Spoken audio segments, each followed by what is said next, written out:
Hello and welcome to Entertain This. It's a podcast about movies, TV shows, and video games. My name is Tom. With me I have Mitch. We don't have Hayden, but we have a third host. We got Brandon Collins. Hey. Who you might know on Instagram as Frodo Blackens. Yes. Frodo _Blackens. Apparently Frodo Blackens straight was already taken, which is very concerning. Man, who is that guy? I don't know, man. We need to get him on the show too as the fourth chair. I feel like Homer when he discovered what was the Mr. Wonderful or something like that, the soap that had his likeness on it. It's very unsettling. We got, as I said, Mr. Brandon Collins, who you might know from the Medium Popcorn Podcast, official Drunk Black History. He's a member of Slytherin House. He's been a part of College Humor. He's a screenwriter, a producer, and a comedian. And we got him on our show. Yeah. He's literally like the opposite end of the spectrum of our show. Successful. Yeah, he's what we aspire to be. Yeah. We're still building. Success is in the eye of the beholder. Okay. So, Brandon. What's up? I mean, you led off with Slytherin on your website? Yeah, man. I feel like I should just put it out there. It's kind of I'm proudly a Slytherin, but it is the equivalent of being like a Black Republican. It's kind of a dicey situation, But I did the little Pottermore quiz and everything like that. I'm a huge Harry Potter fan, much to the chagrin of my co-host from Medium Popcorn because he hates these movies that we've been watching. I saw a few of the reels. Slytherin has fun parties, probably. There's definitely some cocaine or magic powder. At those parties. It's definitely like eyebrow rate, like high class drugs. It's like cocaine in the 80s. Yes, doctors, exactly. lawyers, professionals. Exactly. We're partying like Sean Penn and Carlito's way. You know what I mean? We're having a good time. Oh yeah. See, I never could get into the Harry Potter movies. I never read the books. Me and my wife just watched all 8 movies this week. The books are great. The movies do not hold up. As I'm rewatching them, I'm like, oof. They definitely had some casting missteps or pacing missteps, but I'm excited for the TV show, even though there's no way that John Lithgow is going to live to film 6 seasons of that show. I'm sorry. It's insane that they booked him for that. What role is he playing? He's playing Dumbledore. Oh, John. All right. Like, there's a world where it could work because I just watched John Lithgow and the Old Man, that show he did with Jeff Bridges on FX. Mm-hmm. So I'm like, he's still got the goods, between that and Conclave, but it's just he's 80, I think, or maybe 81. I'm like, he's got to do 7+ years of a very highly intense TV show. It's a lot. So let me ask you this. We'll talk about Harry Potter now. Let's just rip the Band-Aid. Chapter 1, we're talking about Harry Potter. I was just going to say that while we were on the subject of old people in film, did you see where they have Spaceballs 2 and Mel Brooks is going to reprise his role? I think he's like 98 or 99. I do, and I really hope that because I'm excited for him and Rick Moranis to be coming back, obviously, but I just hope that the script lives up to like waiting this long, because there's so many legacy sequels that come out decades later and they're so god awful. Yeah, that you almost forget. Like, I forgot that Coming to America 2 had happened. I just refuse to believe that movie was made. Same with Zoolander 2, Dumb and Dumber 2. There's Anchorman 2. There's just so many sequels that came out 5+ years later that were just so bad because the audience is supposedly wanted them. Hangover Part 2, 3. Nobody wanted those. Yeah. I was totally fine with the first one. But yeah, the first one's great. The script is completely different though. It's actually really interesting. Like it's the initial draft that I read is like drastically different than the final product, which just shows how much happens in post-production on set. I didn't know that. We have to loop back around to that. We'll come full circle somehow. We always end up figuring it out. But we're talking about Dumbledore. Are you a Richard Harris or a Michael Gambon Dumbledore fan? Michael Gambon had the most material to work with. Richard Harris died after the second one, so I gotta go with Michael Gambon. Also, Michael Gambon also has he was able to sell Dumbledore's manipulation a little bit better. I think Richard Harris played it very straight, whereas Michael Gambon was always kind of had this mischievous kind of angle to Dumbledore, which allows for Harry to be manipulated in the way that Dumbledore needs him to be, and that's revealed in the last movie. Yeah, watching it all through, it was like, when the movies came out, we were little kids seeing them, and we read the books, and then as you watch the movie, you're like, that's how you pronounce that. Oh yeah, for sure. I'm terrible at pronouncing names, and and items and stuff. Yeah, so that was very helpful. And subtitles, obviously, when you're older and watching this stuff, I can understand. I liked Richard Harris more. He had that like regal, like wizardry to him. Like there was like a pinky up when he pulled his wand out. Yeah. Like he had style. I think aesthetically, the first two Harry Potter movies that were directed by Chris Columbus are a little bit more grounded and less fantastical. It's like, everything clearly was done on a set. And then after that, it became very CGI heavy and a lot of green screen, which probably impacted the performances and like, wardrobe and stuff like that. Yeah, because me and my wife were watching it. She was like, "It seems like the Hogwarts just lost magic every year. Like every semester, like it just took a step down." My co-host says the same thing. He's like, every movie, like his favorite one has been The Prisoner of Azkaban. I think it's he's like that's the only one that feels like really like genuinely like represents this world that they created. It's like everything else is like so inconsistent, whether it's the performances or the way that things are filmed, the CGI. It's like he's never 100% enjoyed any of these movies, which has been painful because there's 8 of them, Well, so I watched the very first one, and that's the only one I've seen. And we did that because we were doing trivia at the end of the episode, so I had to make sure I won the trivia. And I think I beat Hayden by like 1 point. You probably did. Oh my god! Was it like fun trivia, or was it so specific that it was actually like torturous? Oh, I mean, we do like it depends on who MCs trivia. Whoever MCs, they wrote the questions. Got it. So Hayden, who's not here, he'll be a dick. And he'll either dumb it down and have to drag the two of us to the answer until one of us gets it, or he knows it's a topic one of us is like PhD level versed in, and it's that caliber of question. Yeah. Man, I've had some trivia nights where it was so specific it actually made me hate the product. like I did an office trivia one time, and it was so fucking specific. Like all the questions were I was expecting to do fairly well, and like we were the last team. They were asking questions like, "What was the brand of the stapler that Jim took from Dwight that put in the vending machine?" It's like, what? And someone knew. Yeah, man. And like a lot of people knew. Like, dude, go outside, touch some grass. Like, I lost my mind that night. Tom, people could say the same thing about you when it comes to Lord of the Rings because all sorts of stuff. But you know how I learned all that? Reading Wikipedia sitting on the toilet like a normal human being. Whenever we do anything with Lord of the Rings, if there's trivia involved, Tom gets to MC it, and me and Hayden will try and guess our way through. I guess I would be like that with like Jurassic Park or Scream or something like that. Like a movie I've really dug so deep into the lore and like the making of it and stuff like that. It'd be pretty nerdy. It's funny you say Jurassic Park. Me and my wife were just talking about it because the commercial had come on TV last night while we were watching Max, and we were watching Righteous Gemstones. Oh, the newest season? Yeah, we're in season 4 right now. Okay. Oh man, I love that show. Walton Goggins is a national treasure. He's so fucking funny. Every scene he's in, he's scene steals. Every single scene he pops up in. It's like Rodney Dangerfield in Caddyshack. Oh, this is great. You'll know exactly what bit I'm talking about if you're in the 4th season. One of my favorite top comedy scenes of all time, is when Walton when they're doing a DMX AI hologram with the mom. Yeah. We'll be right back. Ever wondered what a rhythm-based stealth game with dinosaurs might look like? Or a farming sim in space with zombies? Welcome to the Gaming Blender podcast. I'm Matt, and with my co-host Scott, we take a random game genre and random game mechanics, blend them all up, and pitch wild, totally hypothetical games you've never heard of, and maybe shouldn't. New episodes every other week. Hit play and unleash your inner game dev. No coding required. Search the Gaming Blender on your favorite podcast app now.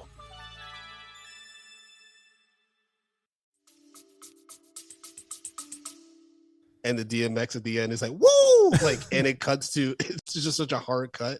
But then Walton Goggins is after John Goodman destroys the hologram, he's like, it's a loner, Eli. My favorite is him and the freaking maid when they're at the beach house. Yeah. Oh my God. She's like an old world feeling. I feel like I'm Indiana Jones. He's like, dude, I saw Walton Goggins.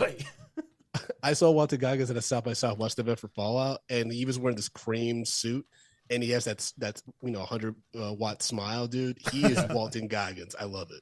We were watching it, and I'm like, he looks like an 80s talk show villain. Yeah. I can't describe it any That's other very way. specific, but yes, it's absolutely correct. Like with like these gigantic Charles Nelson Riley glasses on and like the pure white hair, but he's like muscular and he's supposed to be a lot older in the show. But then it he's cuts supposed to to be him like like 80 something. yeah, he's like wakeboard, whatever the stupid crap is. You're pulled behind a boat. It's a sport rich people do. Yes. I don't do it. Water skiing. That was what I was thinking of. But Water skiing, that's what you couldn't think of. But it pops up and he's got like this like vest on and like, you know, ornate shirt, bottomless. Yep. Pecker flapping. Yeah, they got a body double too to do the old man body parts. It's so weird. I love that show, man. It's so fucking weird. Bitch, I don't know if you watched it, but I haven't seen it's on it it. yet. It's on Max. I'm watching it haven't on your seen it? account. Yeah, I know Have you watched any of the Danny McBride movie or shows or anything like that? Like, the most recent one I saw of Danny McBride was Vice Principals with him and Walter Calkins. okay, this is better than that one. I think. I Okay. think Vice Principals is really dark. Righteous Gemstones has dark moments for sure, but it's so the cast is just so good together. Okay. It's they're basically just like lampooning like evangelists and like mega churches Okay. and living John here Goodman's their dad. It's and so living good. in Georgia. It's like yeah, Yeah, I see that now. it's like I'm just And then watching, like the new season, their rival families like Steven Dorff, and like it's such a weird show, man. I love it. The casting's great. because he was like standing up like Steven Dorff and like with the stupid capes. Like at their like Yep. like secret bones meetings, and like you know Danny McBride keeps like flaring it, and they're like mirroring the flare, Oh, it's so and like good. pretending like they have guns but they don't. Yep. It's just so stupid. And and he like Steven Dorff stands up and wife's like, it's like, who is that guy? And I was like, I've met him. I was like, he walked past me once Oh yeah. on a movie set where we were doing like security and like he walked by and I was like, oh my God, I'm like a foot taller than this dude. Oh yeah. A lot of actors are very short, man. Well, see, I'd only seen him in a couple of things besides when he played Deacon Frost in Blade. I mean, I don't really know a whole lot of other stuff that he's been in.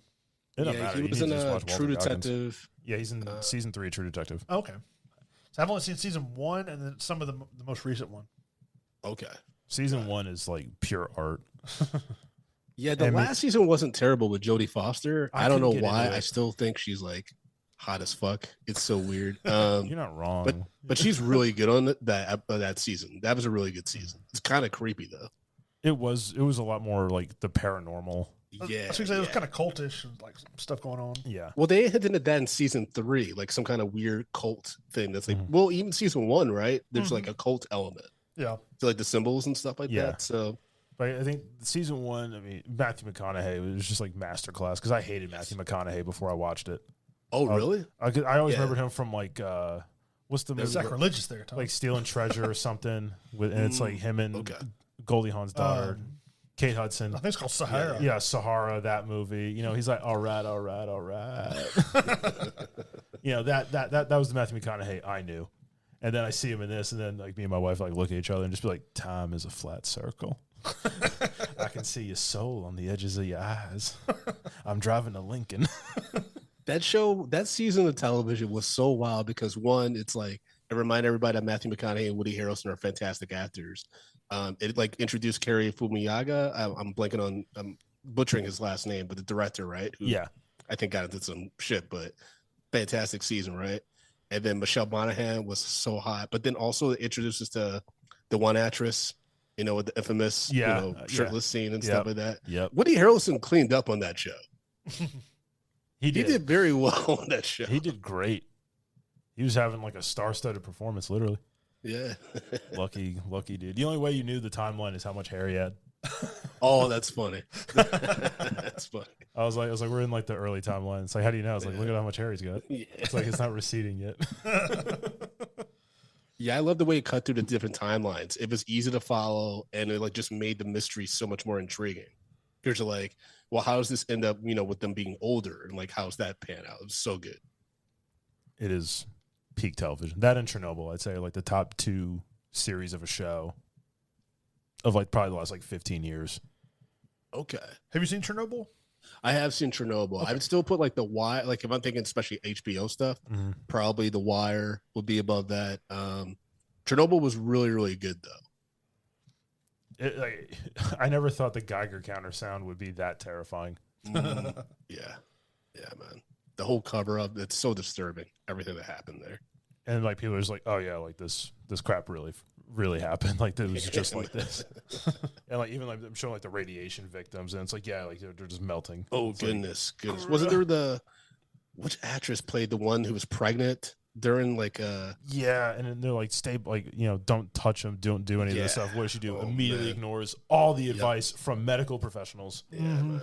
And she like grabs her like super radioactive husband's like super villain hand and like sticks it against like her belly, and it's like the kid just absorbs all the radiation. Yeah. I think it was Jessie Buckley, if memory serves.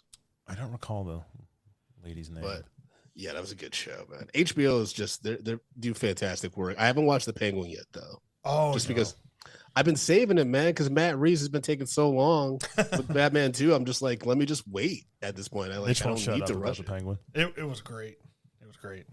I saw the first episode of it. It looked fantastic, but I was just like, let me just wait since there's no timeline on when we're going to get the next part of this movie, right? So I'm like, I'll just hang out. Well, even though it's been out a little bit, without spoiling it, it gets your heart and then it rips it out. I mean, yeah, like this is a very dark version of Gotham, and that's why like I'm excited for. I think they're going for Hush and like not the League of Shadows, but the Court of Owls. Court of Owls, exactly. I think they're going that route, which like goes deep into corruption, like really breaks Bruce kind of mentally. That would be awesome because I know in one scene in the first movie they do show like something on the wall that says "Hush" on it. So yeah, exactly. There's something about Thomas Elliot or something like that. So I'm like, oh yeah, that could be cool. I think it'd be cool just to see the Court of Owls, even if it was just like one of the assassins or something like that. Exactly, yeah. Because I think they got like one animated movie. Yeah, they got like an animated movie of the Court of Owls. Yeah, but the comic run is amazing. Like the artwork is fantastic. You gotta check it out if you haven't. And it does a really good job of like adding a layer of mystery that nobody knew about that part of Gotham until they came out with that. So exactly, and it's so creepy. Like the different people with the masks on and like the secret society, and some of them are like kind of deformed because I think probably the incest with the royal blood and stuff. Yeah, it's very unsettling, man. It's awesome. You could look through history. There's some. I mean, Spain has some great kings. Like with the cleft jaw, and it's like the guy couldn't talk until he was like 15. Yeah, that's why with some of these comic book movies, it's like, well, there's so many good storylines to pick from for basically any character. Like all you have to do is know how to look, like know where to look. It's not that hard. Batman has so many good stories that are worth telling on the big screen. Yeah, but nope, you're gonna watch his parents get whacked one more time in that alley. Well, James Gunn said he doesn't need to see that. He doesn't need to see Superman in the little shuttle. He doesn't need to see Peter Parker bitten by the spider anymore. All that's done. You just go on with the story now. My favorite meme is like they're doing another Spider-Man movie, and it's like Uncle Ben. And it's like the meme from SpongeBob, where it's like, how many times do we have to teach you this lesson, old man? I love Spider-Man and Batman just because like when you really think about it, they both have such tragic lives and always just get the shit kicked out of them, like emotionally, physically. They just have the worst lives. I mean, especially Peter Parker. I feel like he has it so bad. As a New Yorker, Peter Parker is like our superhero. It's like Spider-Man. That's like the least of his Spider-Man problems is living in New York. Yeah, it's like, dude, you can already get around way faster than everybody else can. Like you can, how are you late to anything? It's like you don't have to take the train, you don't have to take the subway, you don't have to find a cab, walk. You just web sling your happy butt. Unless you're out on Long Island, which was one of my favorite parts of Spider-Man Homecoming. When he's like running across the field and he shoots his web and it goes nowhere because there's nowhere for him to swing. So you just have to run so far. That's why I'm from Long Island. Yeah, that was the first Spider-Man movie where I was like, oh, these are like, it feels like people like who created this have lived in New York. You know what I mean? Not saying that Sam Raimi hadn't lived in New York or what have you, but it just felt like very New York centric. Yeah. The Homecoming series. I feel like the first one with Tobey Maguire was like spot on with it.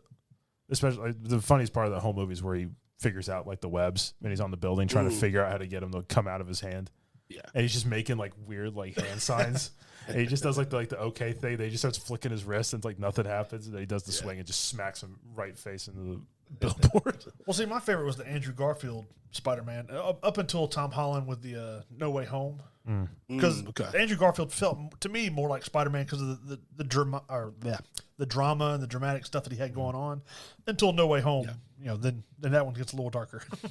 Andrew Garfield as Spider-Man is my favorite for sure. Like I think he sold the sparky personality and like, you know, sarcasm and stuff. And I think physically he just looked the best out of all the guys. I think Tom Holland is the better actor. Well, I would say with the material he's done at Spider-Man, Tom Holland's definitely been the better Peter Parker. Yeah. But yeah, I definitely love the last trilogy just because he looked young. And so to see him going through what he went through, you're like, this is how I always felt about Spider-Man. Like he gets up, even though he gets the shit kicked out of him, he gets like everything taken away from him and he still keeps going forward. And for me, that's what symbolizes a superhero, not just having super abilities, but being able to get through so much and be resilient. Like that's why I loved about No Way Home and how it ended. And well, when we were talking online, you said did you go see Superman already? I have seen Superman. Yeah. I haven't seen it yet, but I heard that it's very inspiring for the character. I would say this cynic in me, this is so bad. Like I feel like everything is around me. Halfway through the movie, I leaned over to my wife and I was like, man, it must be really exhausting to be Superman and have to save so many dumb people. Because he's like saving so many people during like a battle he's having in Metropolitan list. And you're just like, he's got to save so many people that you just get out the way. You know what I mean? Just move. And I don't have to like spend time helping you. I can do something else. You know, it's crazy. So Superman gets beat up because he's trying to defend someone else from getting hit. Exactly, man. It's like, hey, help me help you. Like, Kevin, if you weren't doing stupid crap and I didn't have to stop what I was doing to save you, those 2 skyscrapers would still be here. And that bus. Yeah, if Clark Kent / Superman just talked to the American people like, you know, Hank Hill talks to Bobby, I think the American people might finally get, oh, maybe I should get out the way. Superman just going 8 a.m. and already that city ain't right. We've been rewatching King of the Hill, man. That show is so funny. I'm trying to get my wife into it. She just can't really get into the cartoon. Oh, really? It's because it's a cartoon. I think it's kind of what she's trying. Because I grew up with King of the Hill, and you know, my name is Hank Hill, and I sell propane and propane accessories. You got to like run out of breath. That was great. Like while you're doing it. And then, you know, obviously the infamous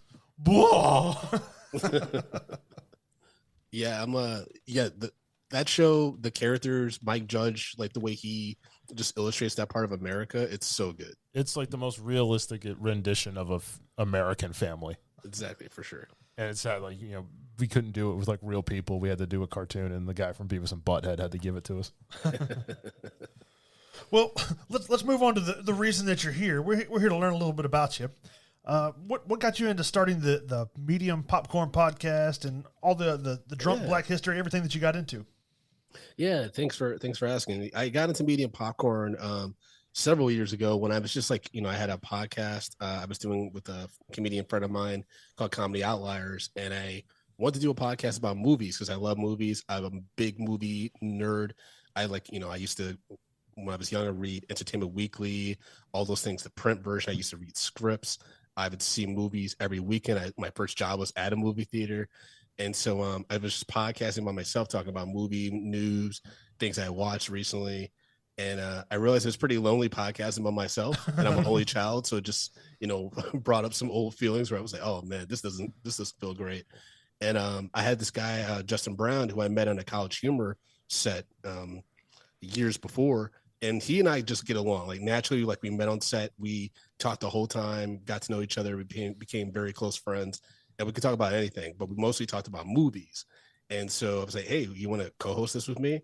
And he's like, yeah, like, we'll give it a try. So the first movie we talked about was The Room, which is infamously like the worst movie of all time. Yeah. And our commentary was just so funny. And we're like, okay, we have something here. And then we recorded our theme song, which I'm not gonna say what's a cover of, because we just worried about legality things. But it is by far, I think, the best theme song on the podcast. And so once we had that and our chemistry, like just kind of built from that, got some press recognition, some podcasts are shouting us out. And then Rotten Tomatoes emailed us about 5 years ago. It was like, hey, we like what you're doing. We'd love for you to be accredited Rotten Tomatoes critics. And we were like, that's weird because our reviews are insane. And for the first 2 years, we actually had a transcriber for Rotten Tomatoes too, who was like assigned to our podcast. Mm-hmm. And so he had to listen to the podcast and summarize our thoughts on the movie and add it to Tomato Meter. And there would be emails sometimes where he would be like, guys, like, what are you making me listen to? And I'm like, oh, sorry about that. Did you even watch the movie? No, we were very informed about the movie. It's just that, our stories that we, our tangents and rabbit holes we go down were very disturbing sometimes. And because we also started recording this, my friend and I, we recorded it when we were both like early into our long-term, now marriages, right? So we were still kind of like wild and like reckless with what we would say. And then we were just a little bit looser, like, Justin hadn't had kids yet. And we were just kind of unhinged. Kind of reels you in when you get kids. You're like, oh, yeah. Exactly. And so, there were times where definitely like I felt bad for the guy Rotten Tomatoes, but we then got ownership of our own page. So we updated ourselves now. So he doesn't have to suffer that anymore. Lucky guy. Yeah. And in regards to Drunk Black History, that's an idea that I came up with in 2019 with another comedian who was my co-host. And, we did a show in February 2019, very well received, even though it was like 11 o'clock at night, like deep in Queens during a snowstorm. And it doesn't matter. So you had dedicated there. No, Mitch, exactly. New York doesn't sleep. New York takes exactly. like a 30-minute cat nap at 5 a.m. and then it's right back to the party. Exactly. Just keep it going, baby.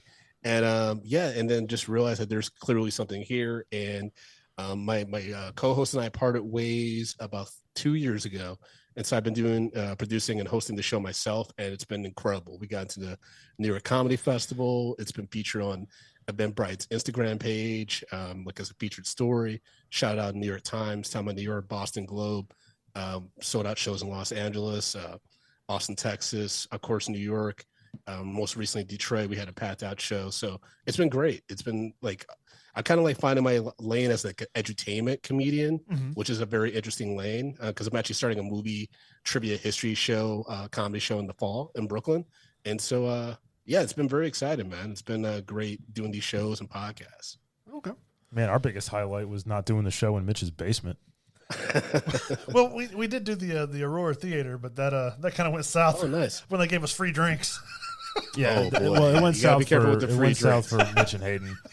I went to college here in South Georgia, where it's Georgia Southern University. Shout out, Go Eagles! And it's like in Georgia, it's like you go out with your friends. I went out with some friends from work, and they were like, "How many beers have you had?" And I just like held up the ring, and they were like, "Oh, okay, you're good. Like we get it." Well, see, it's that kind of street cred of like, okay, you know what you're doing. In my defense, they had something that they made up called Beetlejuice drink, and oh shit, it tasted just like a blue flavored high C. It didn't even taste like it had alcohol in it. Oh my goodness, I had a few. Dude, I went to this Ghostbusters event. There used to be this company called BBQ Films, and they used to do these like pop-up events that were movie centric, right? And I went to one that was Ghostbusters in promotion of the one that had like Leslie Jones and Kate McKinnon, right? Yeah. And we went to this like warehouse in Brooklyn, and it was decked out. The Echo One was there. It was so cool. And they gave out pallets of high C Echo Cooler. And so we took like my wife and I, we took like 24 of them and like got in a car, brought them back to Queens, and I was having a Halloween party. Man, that was probably the most fun Halloween party we ever had because people were like, "You got Echo Cooler?" We were like mixing it with like liquor. Oh man, that was a fun time because those were really hard to find too. I don't even remember those. Echo Coolers are really hard. Echo Cooler High C's were really hard to find. I mean, because when we were like, I don't know how old you are, but when we were kids, that was like the flavor of like the drink that they come out with. But nowadays it's like a nostalgia kind of thing. Yeah. Like you can't find it. It's like they don't do that crap anymore. Like we have probably found some bad sugar, isn't it? Yeah, they were like, this isn't safe for like animals. Highly carcinogenic. Like, why in God's name are you letting people drink this?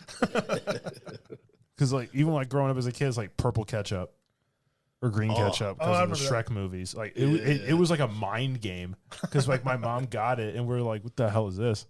She's like, it's ketchup. It's like, it's just food coloring. And I'm like, it's green. Or my brother's like, mine's purple. Yeah, you're like, what is I'm this? sitting there with like my chicken nuggets and my French fries, and finally it's just like my brother's like, just do it. And like I took a bite and I was like, it tastes just like regular ketchup. Like they would have crap like that, like 3D Doritos. Yeah, I don't know if you remember that. Yep. The puffy ones. Dude, like I tell people that, and they're like, "You belong in a museum," and I'm like, "Shut up."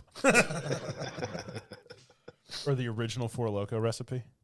Oh wow! I tried to make homemade Four Loko, and that was You disastrous. psychopath. That would not turn out well.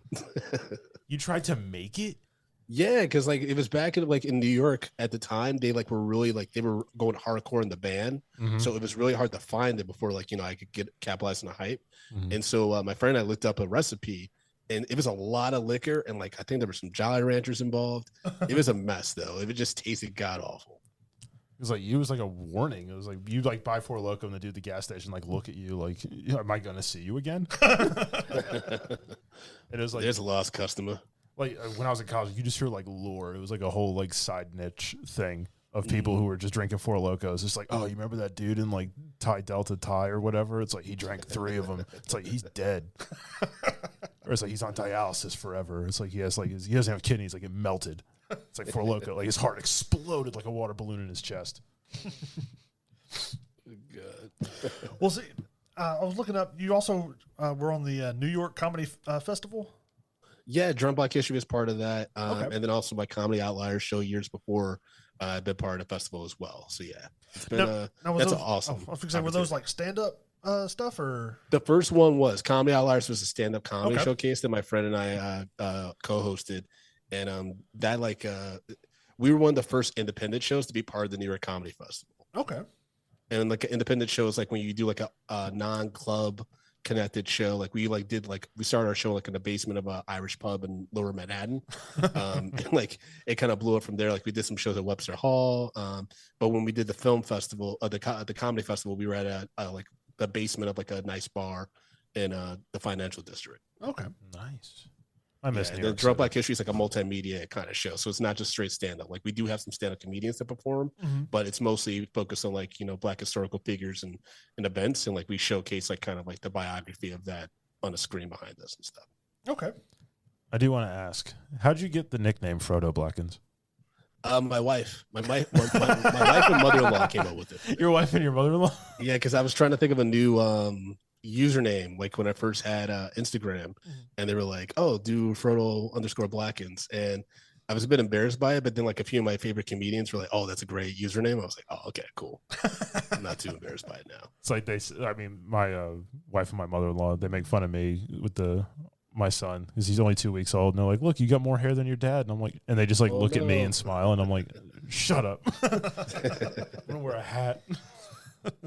Yeah, usernames are interesting though. Like I just did a homecoming show, Drunk Black History, in Detroit, and I was born and raised in Ann Arbor, Michigan, right? And so in college, I had a screen name on AIM that said Deuce Dropout. Now, here's 2 things you need to know about me. I grew up in Ann Arbor, Michigan, which is called the Ace Deuce. And then around that time, the College Dropout by Kanye West was my favorite album, right? And so I created this name freshman year in college called Deuce Dropout. Now, it turns out people in college thought they didn't have that context, right? Because I combined these 2 things about myself. They thought I was talking about dropping deuces. And so it like answered so many, it clarified so many things for me of why I wasn't successful, like in hooking up freshman year in college, and like why some people thought my username was so weird. I was like, oh, okay, that's why it was weird freshman year. It's like, yeah, Deuce Dropout. It's just like, do you poop a lot? Like, are you in the bathroom all the time? My friend Dill was literally like, that's not what it meant. I was like, no. He's like, oh boy.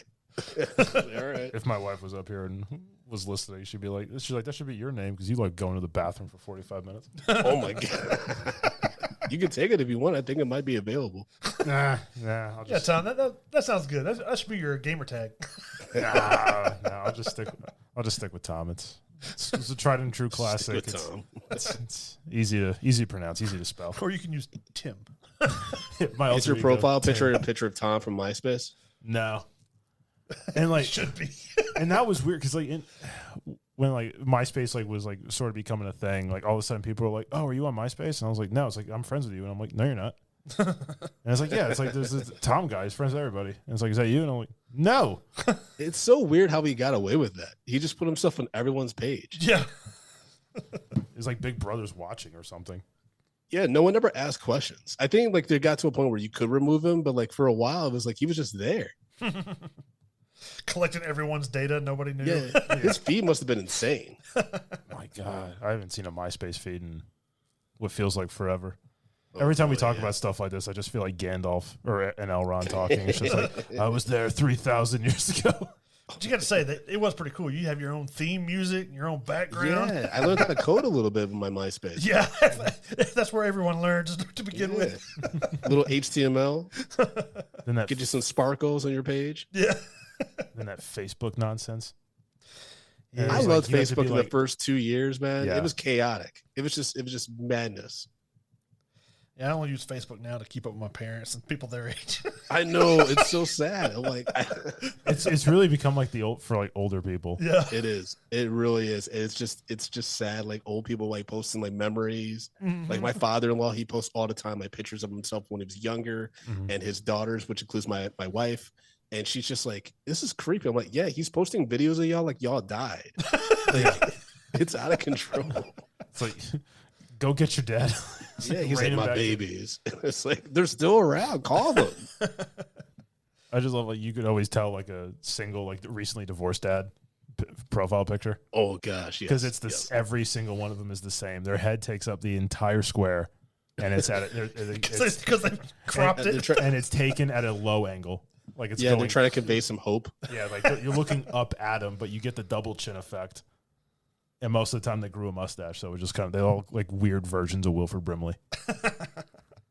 Like you're just waiting for them to tell you about diabetes. Oh my god. You have options, guys. It's like higher angles. Higher angles is what my wife yells at me whenever I have to take a picture.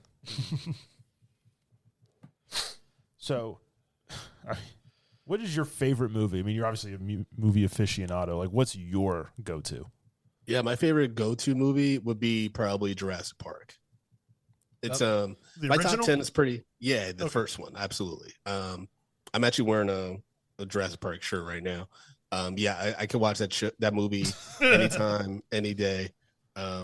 It's like always popping up like a first suggestion on Hulu or Peacock because they just know I love most Spielberg movies anyway. But yeah, Jurassic Park is number one. Number two is City of God.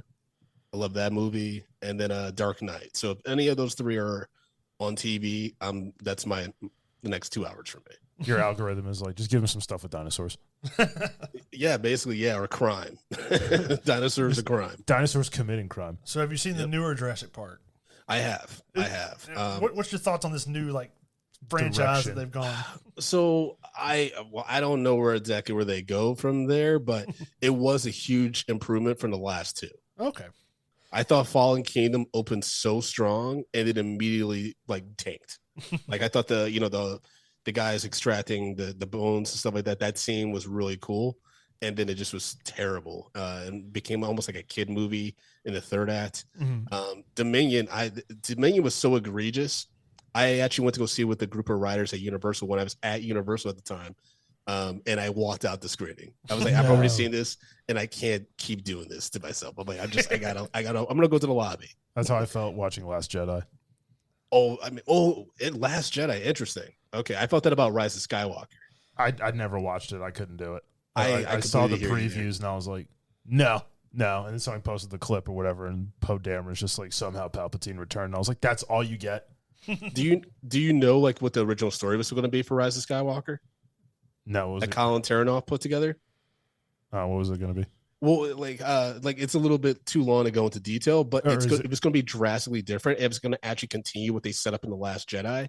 Because for me, I think I understand why some people really didn't like The Last Jedi. I think for me, what makes it even worse for The Last Jedi is that J.J. Abrams, when he had to step in for episode 9, just completely disregarded everything Rian Johnson did. So it kind of negated the middle movie, and then so many storylines just fell to the side. Then the way Kylo Ren's story panned out was just so egregious. But in the Colin Taranoff's version, it was going to continue building on the things they set up in The Last Jedi, which would have made more sense, and Palpatine was not in it. Well, seeing the last three, maybe really appreciate the prequels. Yeah. Oh yeah, for sure. At least they had a coherent story. Uh-huh. I mean, Some of that actually tied together for sure. I hate sand. We had that. And I'm like, no, this is pod racing. But I mean, that was huge deal in 1999. when that Oh trailer yeah, that came scene out. looked amazing. And then like the pod racers like coming right at you, and then like the music's like dun, dun, dun, dun, it's like Star Wars, and I was like rocking back and forth in my living room watching it, and I was like, Dad, we gotta go to the movies. Yeah, and Darth Maul kicking ass. I love like there's parts of Phantom Menace that are fantastic. And then the lightsaber fight is what's probably the best. Oh yeah, for sure. What's Not the next one? counting Attack of the Clones, right? Yeah. Yeah. Yeah, Attack of the Clones is interesting because I was like 11 or 12 when that came out, maybe a little older. I remember a teacher of mine complaining about Attack of the Clones. He's like, yes, with Natalie Portman, you know, they were in the movie, they just kept taking her clothes off, you know, like just one layer at a time. And I thought that was so rude. And I was like, I'm a teenage boy. I love that. It's like, I don't understand why you're upset. Yeah, we have different definitions of what upsets us. It's like, I'm really trying to see your point of view, but I'm just not getting it. Yeah, I was Maybe like, you're not explaining it right. Well, I know, like with those in the prequel, Hayden Christensen got a lot of hate when they first came out, and then Yes, he you know, did. everyone's kind of like come around and like, you know, that was really good portrayal actually from episode 3 and on. I mean, I had my own theories about it, like how they should have did Anakin. Like I think Anakin probably should have been like 14 in the Phantom Menace. Yes. Yeah, he should have been a young angsty teenager. Yeah. Yes. Instead of a little boy. Yeah. They made him too young, and then they also destroyed Jake Lloyd's life because he was so young. Yes, they ruined that. It's not funny. It's not funny, but that kid did not turn out well. He had some demons. Yes. Wouldn't you though? I mean, you're like, this is like pre-Twitter and stuff, right? And you're a kid that gets cast in one of the biggest roles ever sourced in Hollywood, right? And I'm sure his life was a nightmare. Well, he went from Phantom Menace to Jingle All the Way. I think it was the other way around, right? Oh, it was the other way around? Yeah, he was. He looks younger though. He's the haircut. Might be. Yeah. The Tatooine bowl. Because I remember that's how I knew, like, that's how ages much of a movie nerd I knew Okay. I was. I knew who Jake Lloyd was when he got cast. It's like his dad's Turbo Man. Oh my God. I hated that. I love that movie. He's got 2. We talked about that on Medium Popcorn. No one ever asked Arnold the whole fucking movie, hey, bro, where are you from? Like, no one asked any questions. Nobody, like, what does he even do? He sells not mattresses. I don't know what He his sells job is. furniture though, I think. And I like how Phil Hartman's like giving him the business. It's like, Oh, Phil, it's so crazy. it's like that dude can rip you in half. And then Sinbad, I'm pretty sure, and I said this on the podcast, I'm pretty sure Sinbad like talks about how he needs the Turbo Man or his quote unquote son. Yeah. I don't think Sinbad has a son. I think he's a very disturbed man in that movie. I think he's like escaped from like an asylum, he's- killed a mailman, took his stuff, Yeah, and he's like got went through his bombs. wallet and saw like a picture of the guy's kid and just assumed it was his. And we went on this arc. Well, see, as a that's kid, so funny. I didn't think anything about. Oh, he's got a bomb. Yeah, of course. And then as an adult, it's like, did he make that, or did he just find it for real? It's very disturbing when you're an adult watching that movie. Because But the 90s were also out of pocket, you know? yes, the 90s was like the peak decade of human civilization. Well, that's why I'm kicking off my like this new movie series I'm starting in Brooklyn in the fall. Like it's going to be the first month is going to be the theme's going to be 90s movies, because 90s, I think especially as a millennial, like those movies were so unhinged, and like there was no real care about like responsibility for adults.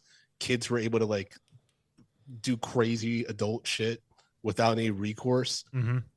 It was a beautiful time. Well, like heavyweights. I think y'all have already reviewed it, but like the Goonies, the kids just go on an adventure. Oh yeah, Just, I mean, But like search you for would, treasure. like, that's how growing up in the 90s was. Like you went outside and like that was it. Like you were coming home later. You didn't know what was going to happen between then and then. yeah, one of my favorite movies that kind of illustrates the 90s and like how unhinged it could be was Heavyweights. Oh, I love that movie. You know what I mean? It's like these kids go from the safety of the suburbs to like, you know, this camp the parents think is going to protect them, and then like it gets so bad the kids overtake the camp like it's Lord of the Flies. Because they've got him in like an electrified cage. At the end. Oh, Ben Stiller gives one of the best performances of all time in that movie. He's so good at his Tony Perkins. Yeah.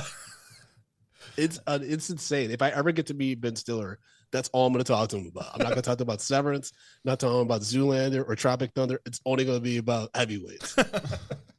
Well, like I don't know the actor's name, but the guy that plays like Hans, he's like, I got him on the buddy system, buddy. Don't worry. If you hear an alarming sound, that's just me. Because he has like sleep apnea or something like that. And then he's like tied to the tree later on, and he's like, I'm one of you. me. Yeah, my favorite line though is Ben Stiller. He's on the phone with somebody because he's making this infomercial with the fat cam, right? Yeah. And he's like, "All I know is if I don't send 10,000 units of this stuff, my ass is grass." Who would expect to sell 10,000 units about a fat cam? It's so great. And then who says my ass is grass? Yeah, Like who? No one has ever said that. I love that movie. I might watch it after this recording. For whatever reason, when I forget the guy that plays Goldberg in Mighty Ducks. Yes, When he steps up on the scale, he's like, "Step on the scale, step off the scale." He's like, "Come off the Get scale." down. I tell you what, growing up in the '90s, I thought when I became an adult, there'd be a lot more rollerblading in my life. Oh yeah, same. I used to rollerblade around Ann Arbor a lot. It's like a part of my stand-up, and like it's often a thing that my co-host teases me about. I was like, I could not rollerblade to save my life, and I was like so defeated because it looks so cool from the Power Rangers movie. Oh, I used to go to sports. Oh my god, that's another crazy '90s movie. They You know fucking what? parachute out of a plane and then That's what I immediately thought are being a rollerblading. teenager like was gonna be like. Like I'm going skydiving with friends, and we all have like color coordinated outfits. We go rollerblading through a city. There's a monorail for no fucking reason. This is so out of pocket. Like the whole movie starts with the parachute. He's like, "Okay, sure." I know, like, and Tommy's wearing a surfboard. It's like, Yeah. what is Yeah, happening? he has like a He's snowboard. teenager. And he's just going out like there, like and they all have matching outfits. Like, how much did that cost? Yeah. It's like, and whoever the manufacturer was, they had all the ones for your colors. Yeah. Yep. And there's no adults on that plane. No one's directing them. No, there's no like jump master, nothing. Yeah, they're just jumping out the plane. They're just like, go ahead, you wacky kids. It's the '90s. Because then, in like the very first scene, you have Bulk and Skull that just about jump out without their parachute. Oh, Kimberly's like, "You might want those." that's what was so out of pocket. Like, it was just such bad examples for children. And now, like, movies almost try to be too responsible, where it takes a little bit of the fun out of it, because there was a lot of sense of danger with '90s movies. Mm-hmm. Yeah, even like Small Soldiers. Like the mom's like a Oh, pill popping wow, yeah. wino. Yeah, Like the dad's a movie's nuts. moron. Like the kids are like you getting like lit up by like toys. Yeah, we Get shot in the reviewed leg that like with that about nails. 2 months ago, and like Tommy Lee Jones's character, like when they had the house cornered, Mm-hmm. he's like, no surrender. Like they're gonna kill these humans. It's like, no quarter. Kill the Gorgonites. That's what I miss about '90s movies. Even like Baby Geniuses, those kids are like running around and are going to be kidnapped to Liechtenstein. Like, what in God's name is happening here? Yeah, there was a really dark time. That's why when people were like, "Oh, the Dark Knight's so dark," I'm like, Batman Returns. The Penguin literally stole children from their beds, Yeah, and was going to kill them all in the basement of a like aquarium pool. You know what I mean? penguins with actual like explosives You know on that. them. Like, and where's PETA? nowadays, people are like, "Oh, Batman doesn't kill." It's like, did you watch those movies? He like puts a bomb on him, smiles at him, and then pushes him in a manhole cover, down a manhole cover. It's like he's just sleeping. He's all tuckered out. It's like Batman just perennially giving people brain damage. It's like there's probably a whole wing of Arkham of like mentally handicapped patients now. It's like, you know, he was 32. He got roped into the wrong crowd, and then he met Batman while he was being a lookout, and now he he doesn't remember He eats his through name. a straw permanently. I actually have a stand-up bit about that where I talk about the first criminal that ran into Batman before like he was known. You know what I mean? He was just trying to describe the Batman to like his crime boss. He said, "Mr. Falcone, I swear." Who's this guy? And he had like a cape on, and like He jumped out the pointing. sky. If he dropped like 3 stories, fine, not a scratch. You know, that guy got killed for lying. He beat the shit out of me and then jumped into a car dressed just like him. It has shot flames. And then later, after Falcone disposes the body, he sees the Batman for the first time. He's like, "Oh shit, Ricky was right." It's like, hey, Tony wasn't lying. I wonder if everybody's like, why are you dressed up like a bat? And why are your underwear on the outside of your pants? Wouldn't that That scare is- you? There are Superman trunks in the new movie, by the way. I did see that in some of the pictures and stuff. Yeah, I didn't complain. I didn't like. I think it's fine. A lot like I don't understand why there's so much discourse about it. I think it's fine. I think that it does a good job of setting up this new James Gunn DC world. And I thought the casting was good. I think Nicholas Hoult as Lex Luthor is really good. I mean, I like his acting and other things. So I wasn't sure, but I mean, from the commercials and trailers that I've seen and stuff, he seemed like he does a good job with like the I guess the seriousness of his character. Yeah, exactly. With Lex Luthor, you need to believe that he is the smartest dude in the room, and that he is also the evilest, and he definitely pulls that off. Okay, I good. don't think Jesse Eisenberg was pulling that off. No. No, At all. I always did like Michael Rosenbaum from Smallville, though. Oh, he's fantastic. He was good. That's like one of my favorite shows ever. I guarantee that if like he hadn't done well, actually, that's hard to say though, because he was so good in Smallville. That's how we know that he's a good Lex Luthor. Yeah, because he's good friends with James Gunn. Uh-huh.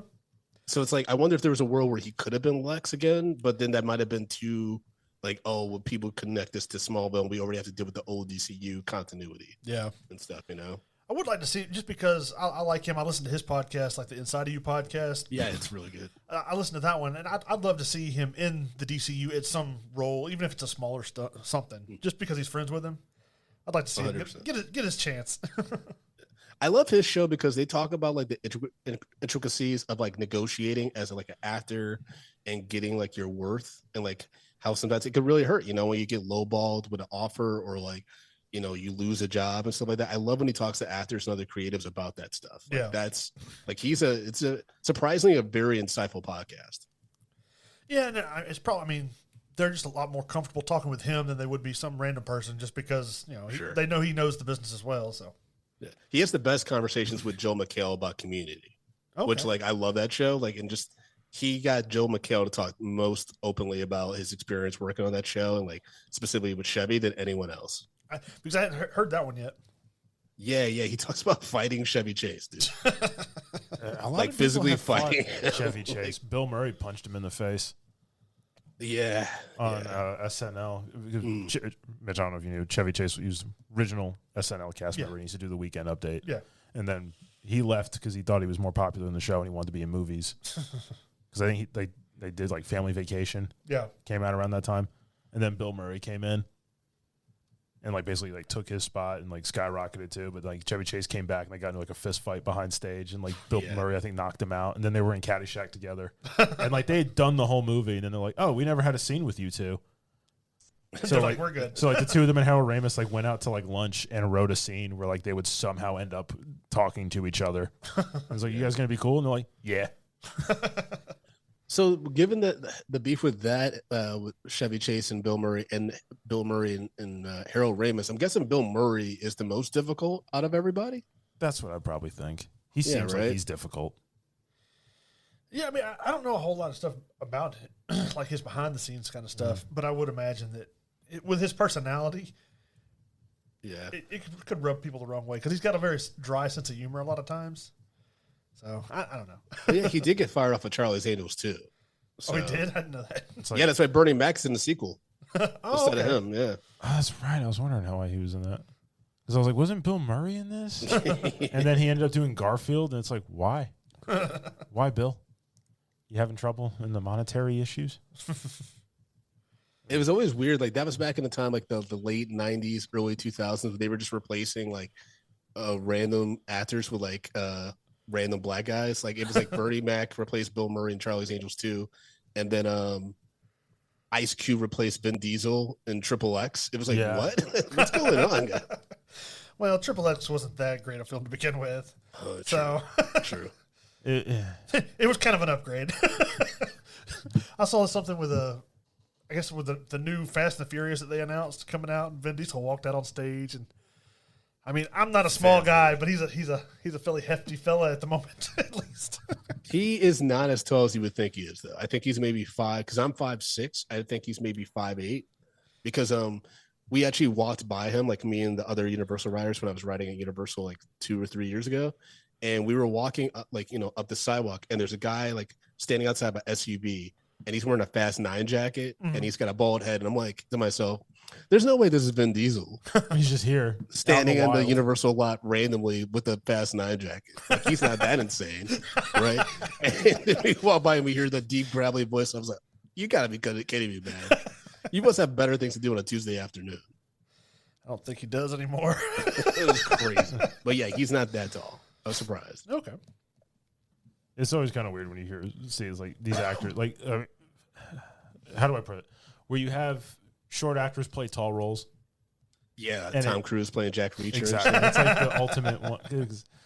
Those movies came out, and this girl I was seeing at the time, she's like, oh, there's Jack Reacher. And I'm just like, it's Tom Cruise. And I was like, he's not the right person for the role. It's like, yeah, it's Tom Cruise. And I was like, no. I was like, the guy's like 6'7". It's like he's built like an oak tree. Yeah, Alan Ritchson portrays that role a lot better, physically at least. It's like you're not going to hire Michael Cera to play Batman. It's like it's Never say never, man. It's like that State Farm Batman or Bateman. Oh yeah. Go home, Bateman. Start a podcast or something. He actually may not be terrible. Like as an older Batman, if he got like more physically in shape, Jason Bateman actually really surprised me on Ozark. Yes. Well, how dark he could be. See, I've only seen a little bit of that. They did film some kind of close out here where we live, but I've only seen the first and second season. Yeah, he's really good on that. And he's also a great director. He directed the first few episodes of this HBO show called The Outsider, which is like a Stephen King murder mystery thing. He's like in the first 3 episodes. He's really good on that too, when he's like accused of murdering a kid. Okay. If you don't know anything about The Outsider, I would definitely encourage you to watch it. The first, I would say, 5 episodes are incredible. The last episode kind of shits the bed, but like before that, it is so good. Well, I think I saw something because there's like some kind of supernatural element where this thing's following him or something like that. Yeah. It definitely like becomes evident that there's like some supernatural stuff happening. Which is standard for Stephen King stuff, but it's definitely a little bit more grounded than previous Stephen King adaptations. I would say, like in the vein of like the first It movie. Okay. Ooh, that movie gave me nightmares and a lifelong fear of clowns. Thank you. Which Tim. which Thank you, iteration? The Tim Curry one or the new one? Oh, Tim Curry, not Weird Skarsgård. Well, all the Skarsgård family. You got Papa Skarsgård, you got Handsome Skarsgård, and you got Weird Skarsgård. Weird Skarsgård's on a roll, man. I mean, both of those sons are killing it. Oh, But, yeah. They're in everything just about. yeah, but like I always love when I get to like as a movie nerd, get to tell people like, oh yeah, the dude who's the villain in John Wick 4 and Pennywise, like he's all the same guy, Skarsgård dude. And so when you see him in Barbarian, where he kind of looks semi-normal, it's funny to be like, that's Pennywise. People are like, what? So yeah, makeup. Well, like I was a big fan of the original Crow, and I wasn't too excited about this new one with him being in it. But I actually watched it. It's not bad. It's just different. Okay. Have you seen that one? I haven't seen the remake. Okay. No, because it got review bombed so bad when it first came out that there's so many movies and stuff to watch that I was like, okay, I guess I'll skip that one. I mean, I've never read the comics, but I enjoyed the Brandon Lee one much better. But it was different. It wasn't too bad. It's not the same vein of like dark anti-hero as the original. Got it. They just need to make an older Batman movie with Jason Bateman playing Batman and Walter Goggins just plays Billy Lee Freeman.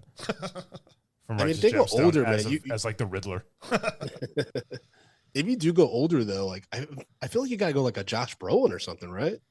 Yeah, that would be good. It's almost too easy. Look, we just need Batman Beyond. Yeah, period. I want Batman. I mean, if they were going to do Batman Beyond, though, like they would have done it by now because that's the technology is there for you to do the movie justice. Yeah. But at the same time, I also feel like Return of the Joker, Batman Beyond is probably one of the coolest things I've ever seen, like in regards to Batman, like lore and just like using all the talent you have available in that arsenal. And I don't know if you can ever hit that, with Kevin Conroy unfortunately passing and Mark Hamill. Like, I just don't know if you could ever match the voice acting of like Batman Beyond to a live action adaptation. I don't know. That's just like the only thing that like gives me reservation about it.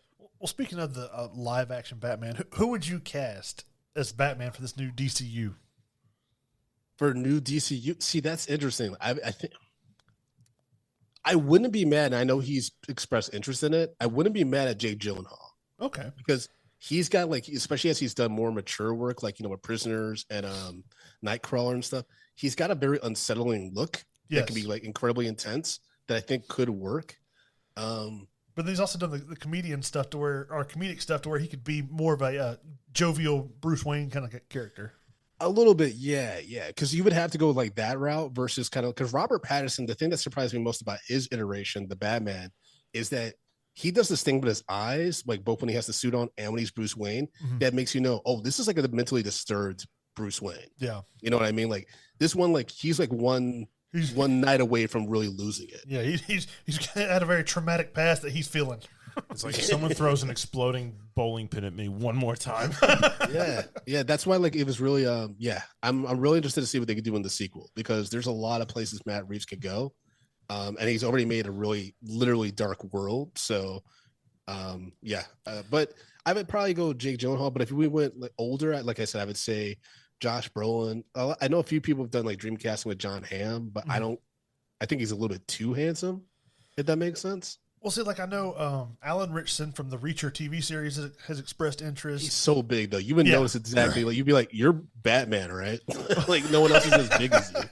Well, I know him. Jensen Ackles has expressed interest, and then He could be good. Because I didn't know how big his fandom was until I went to a boys panel for South by Southwest. Oh yeah, and he got the biggest response out of everybody. Like, and that's like the first season of Soulja Boy. So people hadn't even seen his betrayal yet. Like, and it's like a packed out conference room at the festival, and he comes out and like men and women lost their shit. So he might be an actual draw for the role too. Well, because there's him, and then the only other guy that I know of that has like advocated trying to be it is the guy. I can't remember the actor's name, but he's from the 1923. Taylor Sheridan stuff. He plays one of the. Oh, Brandon. His name is Brandon, right? He was in Drop Brandon recently. Something. I think so. Yeah, he's like the swarthy one. Who, like beats up the guy and like throws him off a boat. Yeah, he seems kind of bland. Yeah, I mean, his I watched character on that Drop movie and stuff. Like he's Yeah, his character on the other thing is he's very solemn. More action than words kind of guy. In 1923. Yeah, is that a good show? It is. I've never thought Yellowstone would be something I'd be interested in. Yeah, because I was always more of this like sci-fi and fantasy kind of shows and stuff. But I started watching that because my parents were like, "Oh, you should try it." I started watching that, and it was really good, and that got me to watch 1883 with Tim McGraw and the rest of them. Yep. And then being interested in those, I had to watch the 1923. It's pretty good. Okay. I love Taylor Sheridan's movies. I love the movies that he wrote, like Hell or High Water is one of my favorite movies in the past 20 Sicario. years. I love those movies. Sicario, awesome. Not Prisoners, but he did another one. Wind River. Yes, that one's fantastic. Yeah, and so I hadn't watched Yellowstone, but I finally watched Landman because I also love Billy Bob Thornton, and I fucking love that show. Yeah, it's pretty good too. It's really good, and also the daughter's incredibly hot. It's distracting, but yeah, Billy Bob Thornton's amazing on that show too. If you like some of Taylor Sheridan's stuff, you ought to check out Special Ops Lioness if you hadn't seen it. I keep hearing about all these different shows. I've been told to watch that, the Tulsa King. I don't know how he has the time to write all this stuff. I'm barely getting through the 3 features I've been trying to write the past 2 months. Tulsa King is pretty cool. They're actually filming that probably like a mile down the road from where I live. They're using part of a high school for something because I've seen the signs and stuff out for crew to park and everything. But it's pretty good. But the Special Ops Lioness is really good, and it's something I didn't expect because it's about like the women soldiers and how but it's not like overly feminist kind of stuff. It's pretty realistic in the way they portray everything. And okay, and that's Zoe Saldana and Nicole Kidman, right? Yeah. Okay, I'll give that a shot. Yeah, it's got I think 2 seasons, but it uses just like all of Taylor Sheridan's other TV shows. They have like different characters or different actors that portray different stuff in each one of his shows, and there's a lot of them in this one, and it's pretty good. Awesome. Unpopular opinion: Yellowstone wasn't as good as I thought it would be. It didn't live up to the hype. You're just not country enough, Tom. Fair enough. Sorry. I'm from Montana. On my ranch. Does Yellowstone take a dip though when Kevin Costner leaves? Oh yeah. Yeah, it does, but it's only for like the half of the last season. So you kind of just like struggle through it. Got it. Yeah, it's I struggle through it. The second half of the last season is all he's not in. So because all it is like Beth being obnoxious and drunk. Yeah, Costner growling a lot. Oh boy. Because I remember Costner Waterworld, Field of Dreams, The Untouchables, and he's kind of normal. And then all of a sudden he's like, is he? Is that normal? No. And then he does Dances with Wolves, and then he has to growl about everything, and he's just like, "Whoa, want my land." I don't when the tone shift happened. Same thing with what's his face with Harrison Ford. I want my family back. That's because he's old. I feel like he's been old forever. He's just turning into a Clint Eastwood. Well, Clint, he just looks constipated and goes, yes, at you. Like he looked very old in the 70s. He's like, I do love Tom Hanks is working with him, or him and Matt Damon talk about it, with him as his director. And it's normally you're on a big set and they got all the stuff and the explosions are ready and it's like, all right, action. And then it's not with Clint Eastwood. He just sits right behind you in a director's chair, leans forward and goes, all right, go ahead. And it's like you do the scene, and he's like, "All right, enough." It's like he's just perennially Dirty Harry. I wish that. You think they remake a Dirty Harry movie? Not until Clint passes. Yeah. No, yeah. Who do you even? Who would He even, wouldn't let them. You couldn't make that movie now because you'd have to spend an hour and a half explaining why you're not in prison. It's like, you understand, Mr. Callahan, we have things called laws. Also, who do you think they're gonna cast as Bond? Ooh, that's a good one. I don't think it's gonna be Aaron Taylor Johnson. No, like it's always been rumored. I don't see him as Bond. Yeah, and I also think that he's not I think Hollywood, I like him as an actor, but I think Hollywood's given him a lot of chances to be like a breakthrough leading man, and it just hasn't panned out. I think he would do good as a villain in a Bond movie, though. Ooh, yeah. That would be awesome. Good Bond villain vibe. Yeah, it's been a while since we had like a formidable physical Bond villain. Yeah. I think that could be really good. Because I was actually really surprised. Like I thought Rami Malek was a good Bond villain, but I was like, wait, but spoiler to your listeners, I was like, he's the one that takes out Bond? Like, that guy? You know what I mean? He's the one that finally wins? Yeah. It's like, I could kick his ass. And Bond lost? Yeah. That actually was the best part of that movie, though. I remember I went to a press screening of No Time to Kill, and I remember or No Time to Die, looking around the theater, like the other critics. I'm like, wait, are they about to do what I think they're about to do? And everyone was just like, oh, shit. I'm like, wait, I wasn't ready. I think this is like a very radical suggestion. I would go Dev Patel. Because I saw Monkey Man, and like I like physically, like he got in great shape for that. He's a good looking dude, and I think if they wanted to do something a little bit different, but still keep like the accent and stuff like that, I think he would be an inspired choice. Because you got to remember, it's Denis Villeneuve's going to direct it, and so he's going to want to work with a formidable actor. I haven't seen Monkey Man. That's the same guy from Green Knight, isn't it? No, Monkey Man's the superhero from Hey Arnold. No, no, the actor. Monkey Man.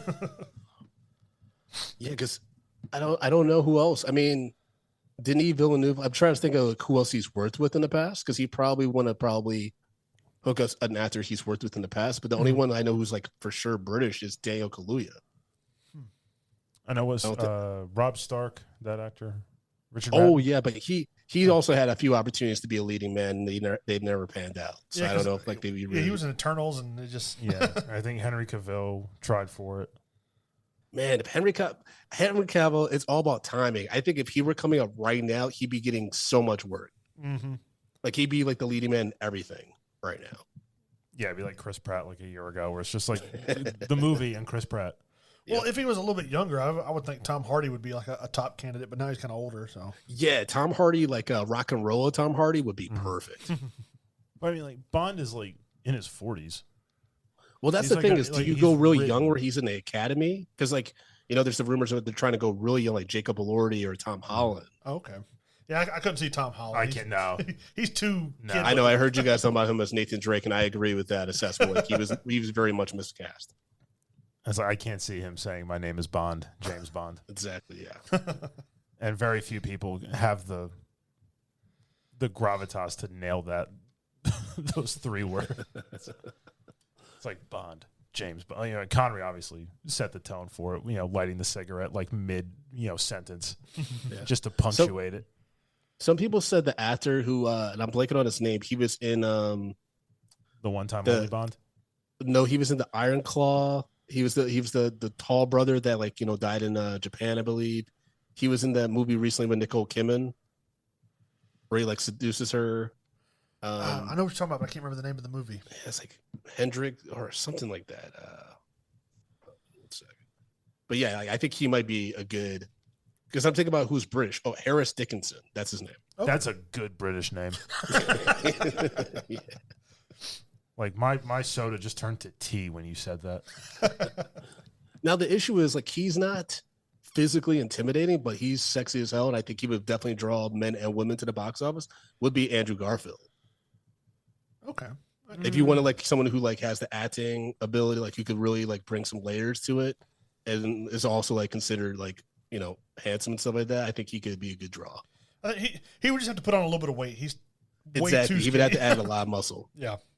'Cause I think Book Bond's like a slim guy. Yeah, but like, But nobody wants. You don't want to watch that because nobody. You don't. You're never gonna get past that. Like Andrew Garfield's very spindly normally. he's sinewy, Yeah. as somebody would describe him, with a author's flair. But I like.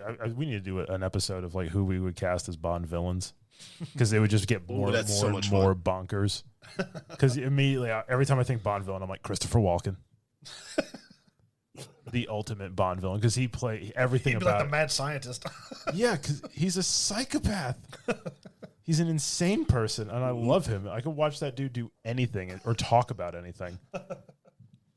He's like prime. You know what? Jack Nicholson is a Bond villain. Oh man, But he that would like, have been fantastic. But he's like a lazy villain. He never like gets up out of his chair. He's just sitting in his office, or he's lakeside at the Lakers game, and he's just like texting people what to do the entire movie, while you have Bond like running around frantically across Los Angeles. Well, Brandon, before we take up any more of your time here on a Saturday, is there anything you want to plug? I mean, folks, like the movie talk that we've been having, definitely check out my movie podcast, Medium Popcorn, available at mediumpopcorn.com or your favorite podcast applications or YouTube. And you can follow me at Instagram at Brodo_Blackens. Still makes me laugh. It does make me laugh. Thanks again for having me on, y'all. I really appreciate it. We appreciate you reaching out and joining us here today. Of course. This is fun. I love talking movies and all this stuff. So this is always like a good time for me. I already know we're going to title the description Tangents with Frodo Blackens. There you go. And everyone's going to read it and go, all right, I'm interested. Well, that I think is enough nonsense and tangents for one episode. Thank you for joining us, listeners. My name's Tom. I'm Mitch. And we had Brandon Collins, or Frodo Blackens, and we will see you on the next episode.